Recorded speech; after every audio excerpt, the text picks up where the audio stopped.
একটি video viral হয়েছে। এক প্রবাসী বাংলাদেশে সৌদি কফিলের জন্য সান্ডা ধরেছেন। প্রশ্ন হলো, সান্ডা খাওয়া জায়েজ আছে কিনা। বাংলাদেশের কোনো হাজি লাগেজে তামাক পাতা, জর্দা কিংবা গুল নিয়ে যান। মাঝে মধ্যে তারা সৌদি ইমিগ্রেশনের ধরাও পড়েন। এ বিষয়ে হাজিদের প্রতি আপনার নির্দেশনা কামনা করছি। কৃত্রিম বুদ্ধিমত্তার প্রতি মানুষের দিন দিন নির্ভরশীলতা বাড়ছে। হঠাৎ কোনো মাসআলা জানতে হলে এআইকে জিজ্ঞাসা করে তার উপর নির্ভর করে আমল করা যাবে কিনা। নামাজের ভেতর শেষ বৈঠকের সময় দোয়া মাসুরের পর ইস্তেগফার বা সাইদুল ইস্তেগফার পড়া যাবে কিনা। সম্প্রতি একটি মাদ্রাসার হিফজ বিভাগের একজন ছাত্রের মৃত্যু নিয়ে আলোচনা হচ্ছে। অনেকে মনে করছেন অত্যধিক প্রহারে তার মৃত্যু হয়েছে। মাদ্রাসাগুলোতে যে মাত্রাতিরিক্ত শাসন করা হয়, এটা কি শরিয়া অনুমোদিত? মাদ্রাসা কর্তৃপক্ষ অভিভাবকদের উদ্দেশ্যে কিছু বলুন প্লিজ। চলুন তাহলে আর বিলম্ব না করে ইতিমধ্যে আমাদের কাছে যে সমস্ত প্রশ্ন চলে এসেছে সেগুলোর উত্তর দেওয়ার পরে আমরা প্রবেশ করি। আমি শুরুতে দেখতে পাচ্ছি, বাংলাদেশের কোনো হাজি লাগেজে তামাক পাতা, জর্দা কিংবা গুল নিয়ে যান। মাঝে মধ্যে তারা সৌদি ইমিগ্রেশনের ধরাও পড়েন। এ বিষয়ে হাজিদের প্রতি আপনার নির্দেশনা কামনা করছি। খুবই গুরুত্বপূর্ণ একটি প্রশ্ন এবং আমাদের হজযাত্রীদের সতর্ক থাকা বিশেষ করে এক্ষেত্রে খুবই বাঞ্ছনীয়। সাদা পাতা, তামাক জাতীয় যে সমস্ত জিনিস আছে, এগুলো হজযাত্রীরা সাথে নিয়ে যাওয়াটা শরীর দৃষ্টিকোণ থেকেই তো গর্হিত কথা। অনুচিত কাজ। যে জিনিসটা আসলে নেশাদ্রব্য বা তামাক, সেটা আপনি হজে নিয়ে যাচ্ছেন, সেটা আপনি বাইতুল্লাহ নিয়ে যাচ্ছেন, মক্কা নিয়ে যাচ্ছেন, সেটা হজের সফরে আপনি গ্রহণ করবেন, খাবেন।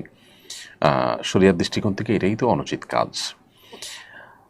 এই বিষয়গুলো, বিশেষ করে তামাক পাতা, তারপরে গুল, এই যে সাদা পাতা ইত্যাদি, এগুলো মানুষের স্বাস্থ্যের জন্য যে ক্ষতিকর সেটি বোঝার জন্য তো আসলে পণ্ডিত হওয়ার প্রয়োজন। আমরা সবাই জানি কম বেশি। তো আল্লাহ সুবহানাহু ওয়া তাআলা বলেছেন, তুলকু বিআইদিকুম ইলা তাহলুকা, তোমরা নিজেদেরকে ধ্বংসের দিকে ঠেলে দিও না। এটি তো একটা বিষয় আছেই, সব রকমের জর্দার মধ্যেই সে জিনিসটা আছে খুব প্রকটভাবে। এর বাইরে আবার নেশা জাতীয় দ্রব্য বা তামাক জাতীয় দ্রব্য, সেগুলো একজন মুসলমানের জন্য তো এমনিতেই গ্রহণ করা জায়েজ নয়। সেখানে আপনি হজ যাত্রায় বহন করে নিয়ে যাচ্ছেন, সেটা তো আরও গর্হিত কথা। এবার আসা যাক সৌদি ইমিগ্রেশনের বিষয়। সৌদি ইমিগ্রেশন এই জাতীয় বস্তু কারোর সাথে পেলে তাকে পাকড়াও করে, আটক করে। অনেক সময় দেখা যায় যে হজ বা উমরার যাত্রী সাথে সাদা পাতা, তামাক পাতা, জর্দা, এই সমস্ত গুল ইত্যাদি নিয়ে অনেকগুলো নিয়ে গেছেন এবং সেগুলো ধরা পড়েছে স্ক্যানার মেশিনে ধরার পর দেখা যাচ্ছে যে তাকে আটকে রাখা হয়েছে, জিজ্ঞাসাবাদের মুখোমুখি করা হয়েছে। কেন তিনি মাদক দ্রব্য, তামাক জাতীয় দ্রব্য কেন এনেছেন, তাকে অনেক জিজ্ঞাসাবাদের মুখোমুখি হতে হচ্ছে এবং নাজেহাল হতে হচ্ছে। যেহেতু সৌদি আরবে এই জাতীয় জিনিসগুলো নিষিদ্ধ এবং এগুলো মাদক জাতীয় দ্রব্যের অন্তর্ভুক্ত হিসেবে তারা গণ্য করে এবং তার জন্য যথাযথ আইনি পদক্ষেপ গ্রহণ করে, অতএব হজযাত্রীগণ হজের যাত্রায় এই জাতীয় জিনিসপত্র যেন সাথে নিয়ে না যান, সে বিষয়ে তাদের সতর্কতা একান্তভাবে আমরা কামনা করছি। এরপরের প্রশ্ন হলো, কৃত্রিম বুদ্ধিমত্তার প্রতি মানুষের দিন দিন নির্ভরশীলতা বাড়ছে। হঠাৎ কোনো মাসআলা জানতে হলে এআইকে জিজ্ঞাসা করে তার উপর নির্ভর করে আমল করা যাবে কিনা। গুরুত্বপূর্ণ এবং সময়োপযোগী একটি প্রশ্ন। আর্টিফিশিয়াল ইন্টেলিজেন্স বা এআই এর ব্যবহার দিন দিন বাড়ছে। মানুষ ছোট বড় বিভিন্ন কাজ করতে গিয়ে এআই এর শরণাপন্ন হচ্ছে, এআইকে দিয়ে সে কাজগুলো করাচ্ছে, বিভিন্ন বিষয় জানার চেষ্টা করছে, ইনফরমেশনগুলো নেওয়ার চেষ্টা করছে। ঠিক একইভাবে মাসাইল জানার জন্য এআই এর শরণাপন্ন হওয়া এবং আর্টিফিশিয়াল ইন্টেলিজেন্সের মাধ্যমে মাসাইলের উত্তর নেওয়া, শরিয়ার দৃষ্টিকোণ জানার চেষ্টাও কেউ কেউ করে থাকতে পারেন। তো এ বিষয়ে শরিয়ার দৃষ্টিকোণ হলো যে আমরা যে কোনো ইলম অর্জন করব, যে কোনো জ্ঞান অর্জন করব, জেনারেল জ্ঞান যদি হয় তাহলে সেক্ষেত্রে এআই এর মাধ্যমে সেটি অর্জন করতে অসুবিধা নেই। এআই এর ব্যবহার অনেক বহুবিধ ব্যবহার করা যেতে পারে। এআই এর ব্যবহারের মাধ্যমে যদি আপনি শরিয়া বিরোধী কোনো কাজ করেন সেটা নিষিদ্ধ হবে, কিন্তু যখন সাধারণ কাজ করবেন সেটা অবশ্যই অনুমোদিত হবে। অতএব এআই এর মাধ্যমে সাধারণ তথ্য উপাত্ত সংগ্রহ করা বা কোনো ইনফরমেশন নেওয়া বা বিশেষ কোনো শরীয়ী দৃষ্টিকোণ থেকে বৈধ কোনো কাজ করা, এটা তো জায়েজ আছে, কোনো অসুবিধা নেই। তবে শরীয়তের কোনো মাসাইল, কোনো বিষয়ে হালাল হারাম, আল্লাহর আদেশ নিষেধ এটা জানার জন্য এআই এর শরণাপন্ন হওয়া বা এটার উপর নির্ভর করা জায়েজ হবে না। শরণাপন্ন আপনি হয়তো হতে পারেন, কিন্তু সেটাকে ক্রস চেক করতে হবে দক্ষ ওলামা ইকরামের মাধ্যমে বা কোরআন এবং হাদিসের আলোকে আপনাকে চেক করতে হবে সেই ইনফরমেশনগুলো সঠিক কিনা। কারণ জাগতিক বা পার্থিব কোনো ইনফরমেশন সঠিক বা ভুল হলে আমরা যতটা ক্ষতিগ্রস্ত হব, শরিয়ার কোনো বিধিবিধান আমল করতে গিয়ে, পালন করতে গিয়ে, জানতে বা মানতে গিয়ে যদি আমাদের ভুল হয়, তাহলে তার ক্ষতির পরিমাণ, মাত্রাটা অনেক বেশি হবে। সুনানে দারমির একটি প্রসিদ্ধ হাদিস আমরা জানি, যেটি ইমাম মুহাম্মদ ইবনে সিরিন রাহিমাহুল্লাহর উক্তি মূলত। তিনি বলেছেন, ইন্না হাদাল ইলমা দীন ফানজুরু আম্মান তাখুযুনা দিয়ামাকুম। নিশ্চয়ই এই যে ইলম, হাদিসের ইলম, কোরআনের ইলম, এটি দিন, এটা দিনের অংশ। অতএব তোমাদের দিন কার কাছ থেকে গ্রহণ করছো সেটা তোমরা লক্ষ্য করবে, অর্থাৎ নির্ভরযোগ্য সূত্র ছাড়া দিন গ্রহণ করা যাবে না। অতএব এআই বা আর্টিফিশিয়াল ইন্টেলিজেন্স এর উপরেই শুধুমাত্র নির্ভর করলে সেক্ষেত্রে সঠিক মাসআলা পরিপূর্ণ আমরা নাও জানতে পারি। কারণ আর্টিফিশিয়াল ইন্টেলিজেন্স মূলত তার নেটওয়ার্কের ভিতরে যা আছে, সে যা পাবে সেখান থেকে সে আমাদেরকে আসলে কাস্টমাইজ করে কিছু ইনফরমেশন হয়তো দিবে, বাট সেই ইনফরমেশনগুলো সঠিক কিনা, সেখানে ভুলভাল আছে কিনা, সেটা আমাদের চেক করা উচিত।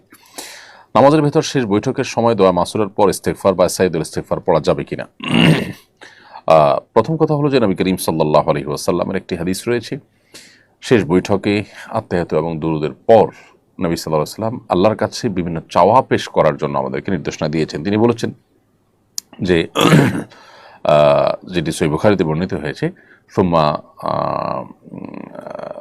হাদিসের ভাষ্যটা হলো এরকম যে, এরপরে সুম্মা লিয়াতাহাইয়া মিনাদ দুআ মা শা, এরপর আল্লাহ তাআলার কাছে যে কোনো দোয়া চাইবে সে বান্দা যেন পেশ করে। অতএব